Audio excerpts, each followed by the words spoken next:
Okay, now that we had a quick overview of Kali Linux, I want to spend some time talking about the Linux terminal.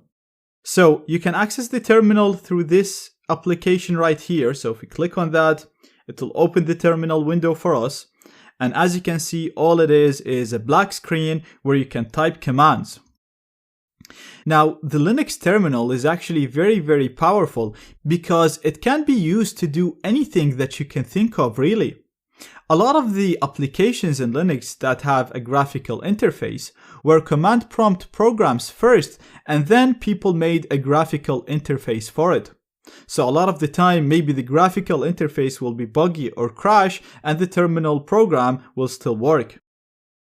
Also, a lot of the penetration testing tools do not even have a graphical interface. A lot of them can only be used throughout the terminal.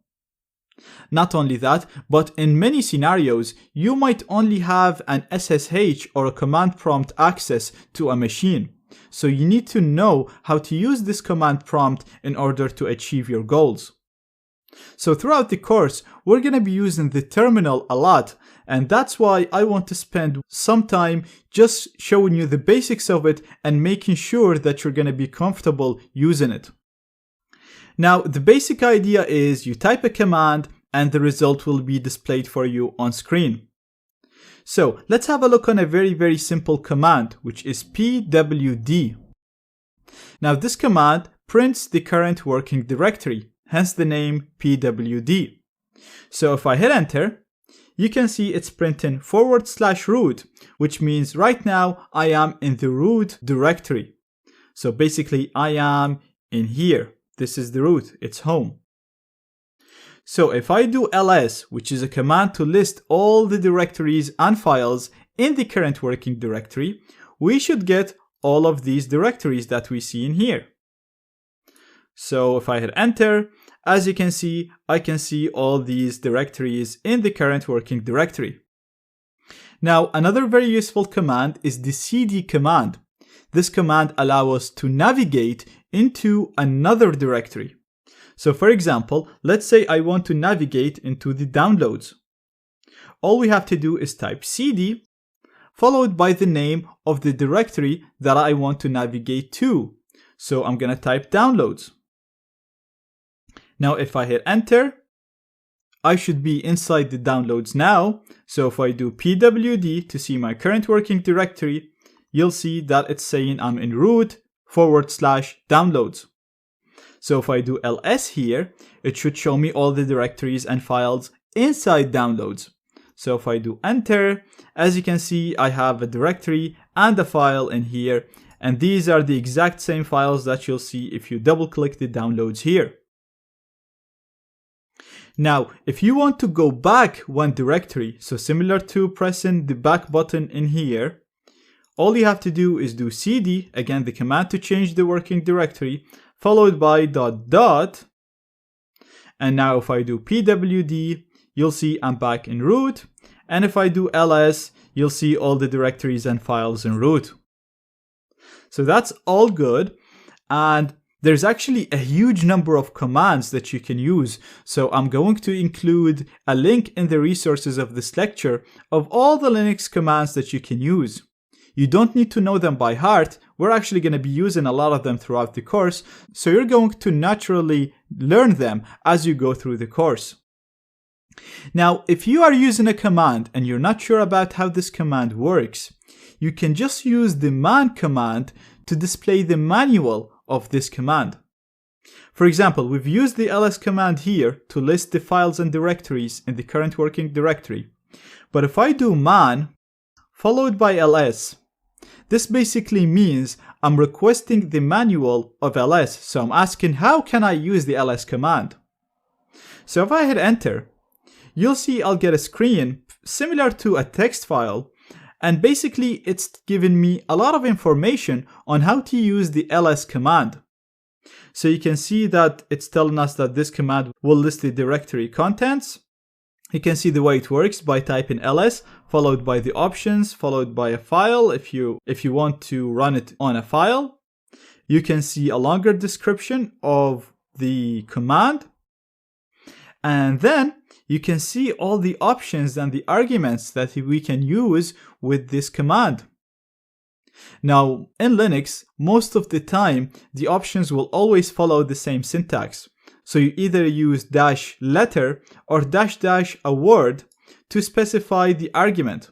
For example, in here, the -a and -- will ignore entries starting with dot. So if you keep going down in here, you'll see all the options and arguments you can use with the ls command. And we have another example here. We have the -l, which means it's going to use a long listing format, which will display more information about the files in the current working directory. So let's have a look on that. I'm going to press Q to exit this, and then we're going to do ls as usual.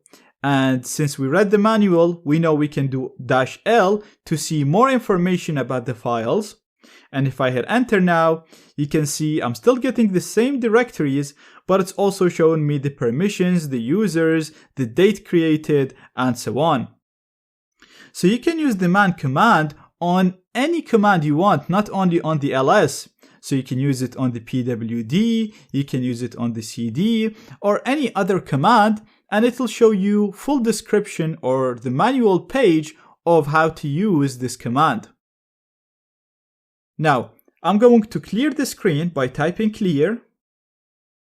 And the next thing that I want to show you is the --help. So this is something that you can use again in almost all commands and all programs in Linux.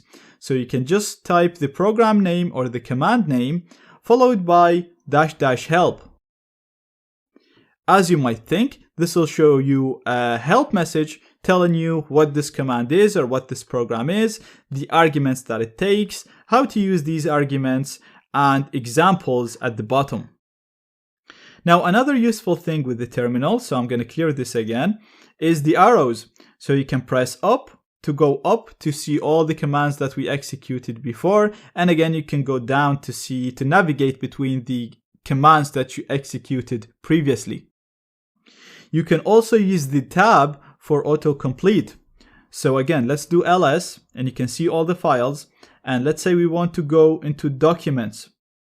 So we can do cd followed by documents. You can type documents, or if you're lazy like me, you can just do doc and press tab, and as you can see, it's automatically completing the rest of the word for me. So this is something that comes very, very handy when you're using the terminal for a long time.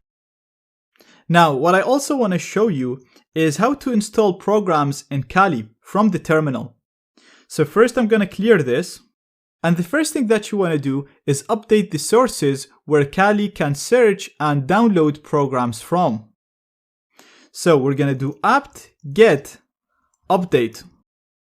Now, apt-get is the name of the application that allows us to download and install programs. And we're saying update because I'm saying that I want you to update the list of all the programs that I can install. So I'm going to hit enter. And you want to make sure that you have internet connection when running this. And as you can see, it's telling me that it's done. And now we can go ahead and start installing applications. So the first program that I want to install is actually a terminal program, so similar to this one, but it allows us to have multiple terminal windows open in the same window. So in order to install a program through the command line, we're going to do apt-get, which is again the name of the program that allows us to install programs on the system. We're going to say that I want to install, and the program that I want to install is called Terminator. So very, very simple. First of all, we're typing the name of the command, which is apt-get. We're saying that I want to install, and the program name that I want to install is called Terminator. So I'm going to hit enter. And this is going to download and install Terminator for me. So you can use the same command to install any program that you want. You just need to replace Terminator with the name of the program that you want to install. Now, I've already downloaded and installed this before, so it didn't ask me to confirm. But if you're running this for the first time, it might ask you to confirm whether or not you actually want to install this program. So all you'd have to do is press Y from the keyboard and hit enter. Now, as you can see, it's done. So if I go to my all applications in here and just type Terminator, you can see that I have it here. So I'm actually going to drag it and put it in my dock so I can access it easily in the future. So now I can just click it in here and that will open Terminator for me. Now this is another application that allows me to run commands. So it's exactly the same as this. So again, I can do ls and pwd. The only difference is with this one, I can actually right click and click on split horizontally, for example. And this will split the same screen into two screens where I can run commands at the same time. So I can have some commands in here and I can run commands in here. And then I can even split this more if I want, again, vertically or horizontally. And as you can see, I can have as many terminal windows as I want, and this will be very helpful in the future when we'll be running a number of programs and a number of commands at the same time.